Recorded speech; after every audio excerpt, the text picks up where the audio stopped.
It started with something small, a simple moment, barely a ripple in the current of everyday life, the kind of moment that could have passed unnoticed by everyone else on that packed city bus weaving through downtown Atlanta. But sometimes, history hinges on those tiny ripples, and this one, this quiet act of kindness, would set in motion a chain of events that would shake not just Earth, but the entire galaxy. The late afternoon sun spilled through the scratched windows, casting a tired golden haze over the worn fabric. Zeet! The bus groaned to a stop, brakes hissing like a wounded beast, and the doors swung open. Among the crowd stepping on was a young man, 16, maybe 17.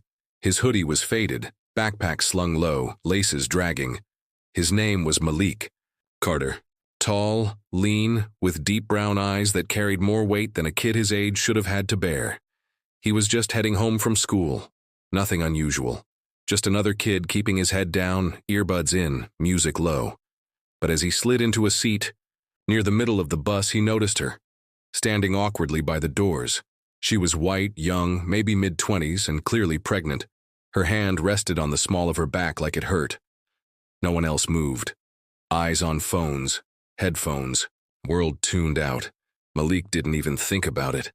He stood and nodded toward his seat. No big speech, no grand gesture. Just a quiet offer, an unspoken kindness. She smiled, gratefully, tiredly, and sat down with a soft thank you. And that should have been it. But when she got off a few stops, later she pressed a folded piece of paper into his hand. No explanation. Just a quick smile and a whispered, "Read it when you're alone." Then she was gone. Malik slipped it into his pocket without much thought. He figured maybe it was just a thank you note, maybe a quote or a blessing. But later that night, when the apartment was dark and quiet, and his mom was already asleep after a double shift, he pulled the paper out. What he read didn't make sense at first.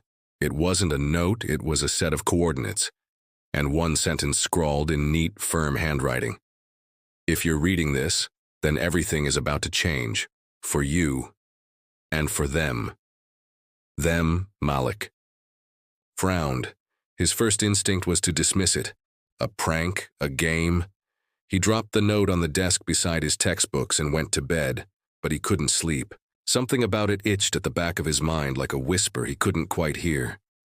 The next morning, while his classmates half listened to the teacher drone on about algebraic expressions, Malik was somewhere else entirely.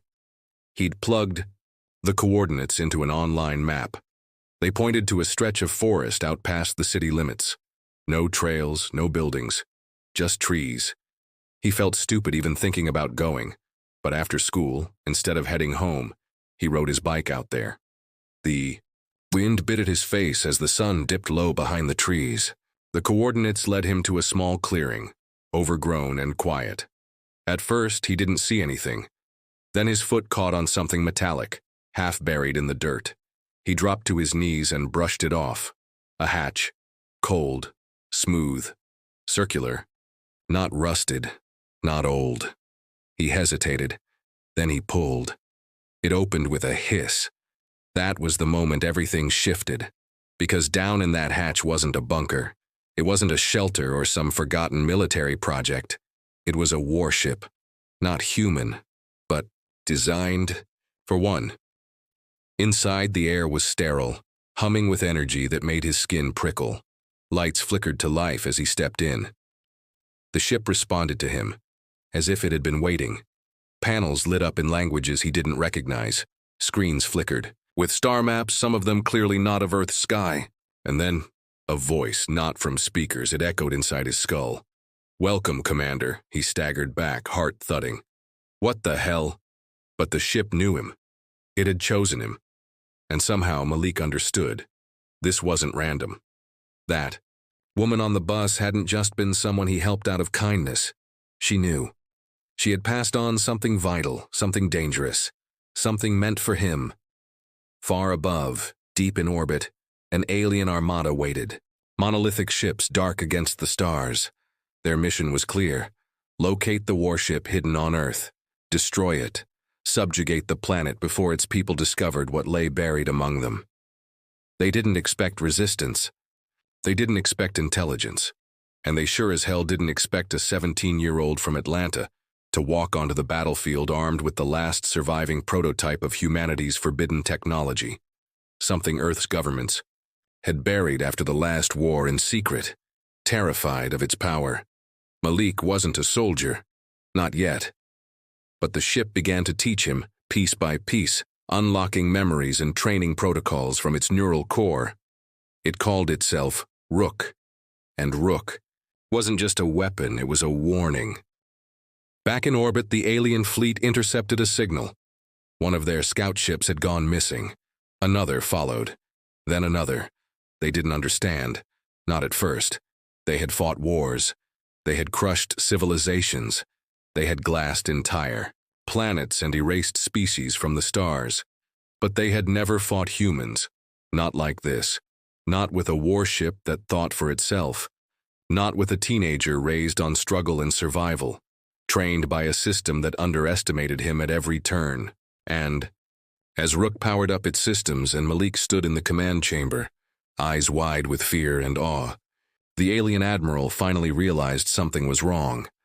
This wasn't going to be a routine operation. This wasn't going to be easy. They had walked into a story they didn't understand, because they weren't just facing a human, they were facing what it meant to be human. Grit, heart, defiance. And war had just begun. But what Malik didn't know, what no one on Earth knew, was that this war went deeper than just one ship or one boy. That note, it wasn't written by a stranger. It was written by someone who'd seen the future, and someone was coming for him. Someone not from this world. And they weren't coming to stop him. They were coming to join him. But that's another story. For now, the sky had just gotten darker, and the countdown had begun. Malik didn't sleep that night. He lay on his mattress staring up at the cracked ceiling in the tiny bedroom he shared with his little brother. The glow of the digital clock blinked past 3 a.m., and his hand still trembled faintly from what he'd seen, what he'd touched. Every time he closed his eyes, he saw it again. Rook, that sleek, dark vessel humming with something ancient and alive. Something not of Earth. He'd only been inside for 20 minutes before it sealed itself again, like a heartbeat slowing to rest. He'd climbed out and biked home in silence, wind howling in his ears, thinking maybe it was all some insane hallucination. But the dirt still clung to his shoes. The small black rectangle he'd found inside, a strange kind of data chip, was real. It pulsed with a soft blue light, cool against his palm even now. It didn't fit into anything he knew. No USB ports, no charging input, just a strange hexagonal symbol on one side and a shallow groove on the other. It was clearly alien, but it felt like it belonged in his hand. The voice in the ship had called him Commander. It didn't make sense. Malik Carter was nobody. Just a kid from the West End. Good grades, kept his head down, looked after his mom and brother while his dad served time. He wasn't military, he wasn't special, he was just surviving. So why did that ship open for him? And why was it hidden in the Georgia woods? He stared at the chip one more time before hiding it in the back of his sock drawer, beneath a layer of old notebooks and rolled-up drawings. His mom never went digging through his stuff. She barely had time to sleep, working 2 jobs, sometimes 3. He thought about telling her, but what could he say? Hey, Mom, I found a spaceship yesterday. It talks to me. Might be a war coming.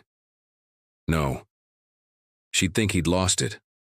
Or worse, that he was trying to run a scam or hustle. Malik figured he needed more answers before he brought anyone else into this. At school the next day, everything felt off. The teachers' voices were muffled, like they were speaking through water.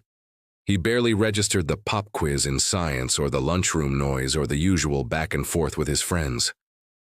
He sat at the back of the cafeteria, eyes locked on the window, watching the sky. No ships, no fireballs, just clouds rolling slow and steady. But something was up there. He could feel it.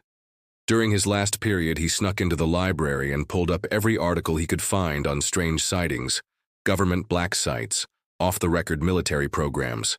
It was mostly junk, conspiracy sites, blurry photos, clickbait headlines. But one thing caught his eye, an archived post from 6 years ago buried in a forgotten forum. The title was simple: Opal Vault is real. They moved it. It had coordinates. They matched the location in the woods exactly. Malik's heart skipped. The post was anonymous, written in weirdly formal English, too polished to be casual, but the final paragraph made his skin crawl. If you find the vault, do not attempt to open it without the key. The vault was not made for war, but war made it necessary. If you're reading this, God help you. They're watching now. He leaned back slowly. Every hair on his arms stood up. Then the school Wi-Fi cut out. His screen went black just like that. No error message, no buffering, just gone. He glanced around. No one else's devices seemed to be affected. Students were still watching TikTok, still scrolling through their socials. But Malik's laptop? Frozen.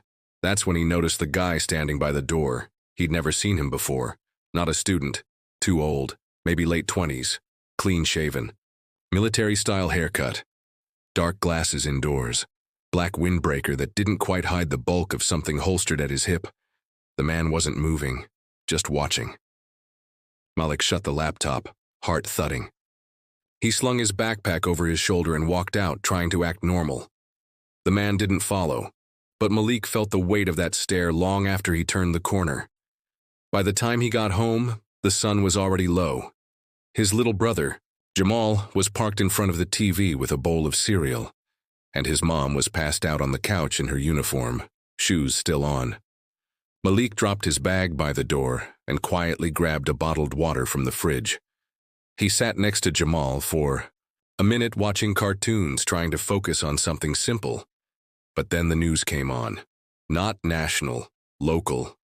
The anchor looked rattled. A breaking story was flashing at the bottom of the screen. Military responds to explosion near rural Fulton County. Officials deny any connection to unmarked aircraft seen over forest. Malik's mouth went dry. The woods. Rook. Someone else had found it, or tried to. He felt like ice was trickling down his spine. He stood slowly and grabbed his bike. "Where you going?" Jamal asked. "Just clearing my head. Be back before it's dark." He was already halfway down the block when he realized the sky had gone strangely quiet. No birds, no planes, just silence. The ride out to the forest was longer than before. He cut through back roads, avoiding intersections, head low. He didn't want anyone spotting him. When he reached the edge of the woods, his breath caught. There were tire tracks, deep, big, military, maybe armored. He followed them, heart hammering. Something burned in the air, ozone and metal and smoke. But the hatch still sealed, still humming, unmarked. Whatever had happened here hadn't worked. Rook had defended itself.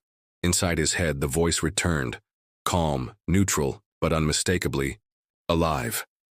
"You are not alone anymore, Malik Carter." He stepped forward, fingers brushing the surface of the hatch, initiating Phase 2. And somewhere in orbit, aboard a vessel that dwarfed Earth's largest carrier ships, an admiral of the Oractal Dominion clenched his clawed hands. One of their drones had been destroyed. Instantly. No trace. A clean kill. The kind only advanced, tactical AI could execute. He turned to his second-in-command and growled, "Prepare the drop ships."